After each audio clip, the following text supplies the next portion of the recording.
So there is some variation here. It's actually the longer version, whereas in other versions, Noah just gets off the ark. All the bird stuff is in fact completely ignored in one of the versions, and Noah just gets off and, hey, everything's fine.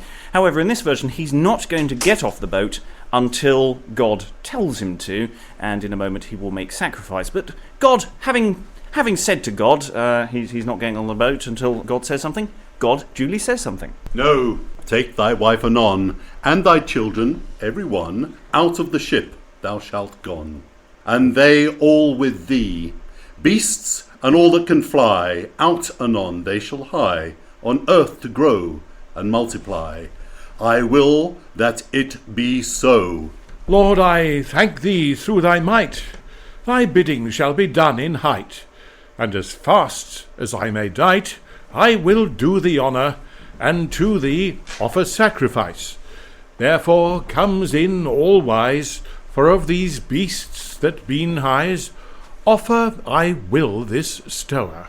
And he makes a sacrifice. Lord God in majesty, that such grace hast granted me, where all was lorn save to be, therefore now I am bound, my wife, my children, and my meanie, with sacrifice to honour thee, with beasts, fowls as thou may see, I offer here right soon.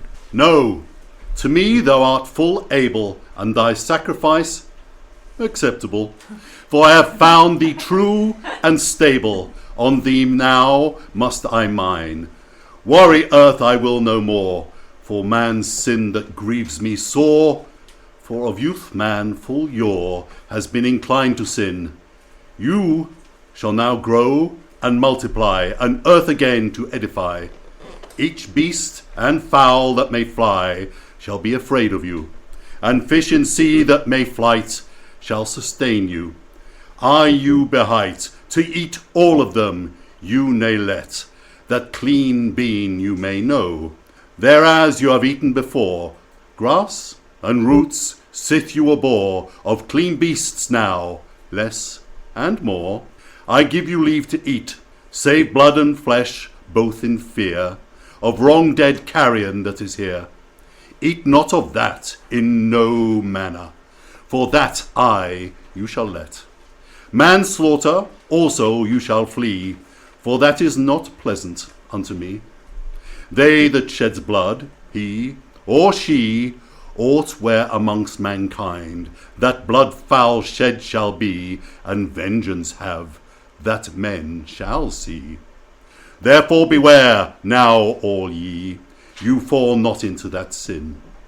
And forward know, with thee I make and all thy seed for thy sake of such vengeance for to slake.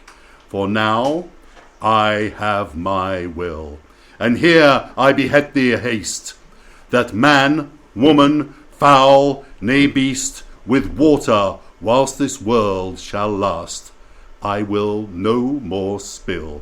My bow between you and me in the firmament shall be, by very token that you may see that such vengeance shall cease, and that man, nay woman, shall never more be wasted by water, as hath before. But for sin that grieveth me sore, therefore this vengeance was, where clouds in the welkin been, that ilk bow shall be seen, in tokening that my wrath and teen shall never this broken be. This string is turned towards you, and toward me is bent the bow, that such weather shall never show, and this behet I thee. My blessing now I give thee here, to thee know, my servant dear, for vengeance shall no more appear. And now, farewell, my darling dear. And thus ends the play, with something of a relatively long recap of many of these sort of semi-commandments that God had discussed previously with Adam, Eve, etc. in the previous plays.